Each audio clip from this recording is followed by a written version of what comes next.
ఏ rowdy నాయకుడైనా, ఏ faction నాయకుడైనా మొత్తం ఊరందరికీ శత్రువు కాదు.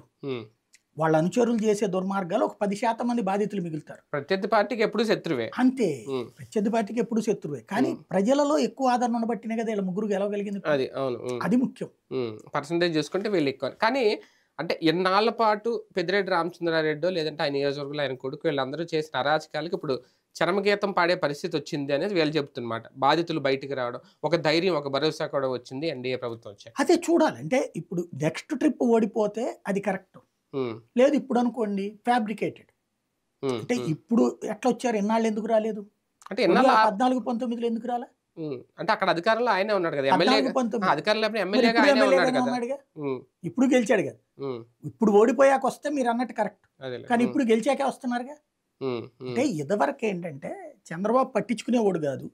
ఆ మూల నియోజకవర్గం మనకెందుకులే అన్నటువంటిది ఎవరు పట్టించుకునేవాళ్ళు కాదు. ఈ దఫా చంద్రబాబుని ఈయన పట్టించుకున్నాడు జగన్ ఆదేశాల మేరకు.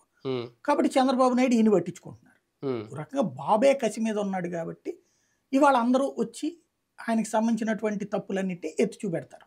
అంటే నేరుగా చంద్రబాబు నాయుడుకి పెద్దిరెడ్డి టార్గెట్ అయ్యారా? అంతే కదా, క్లియర్ గా టార్గెట్ అవడం. పెద్దిరెడ్డి చంద్రబాబుని టార్గెట్ చేశారు, చంద్రబాబు రివర్స్ టార్గెట్ చేస్తున్నారు. అంతే. పెద్దిరెడ్డి రాజకీయ భవిష్యత్తుకి ఇప్పుడు ఏమన్నా డేంజర్ బెల్స్ మోగుతున్నాయి ఈ ఘటనలు చూస్తే? అవి ఏమి ఉండవు, 5 ఏళ్ళు ఎలాగ ఉంటాయి అనుకోవాలి. 5 ఏళ్ళు ఈయన మీద కేసులు అవి పెడతారు, ఇదంతా నడుస్తుంది. 5 ఏళ్ల తర్వాత పబ్లిక్ ఎట్లా ట్రీట్ చేస్తారనేది చూడాలి. అంటే పునాదులు కదిల్చే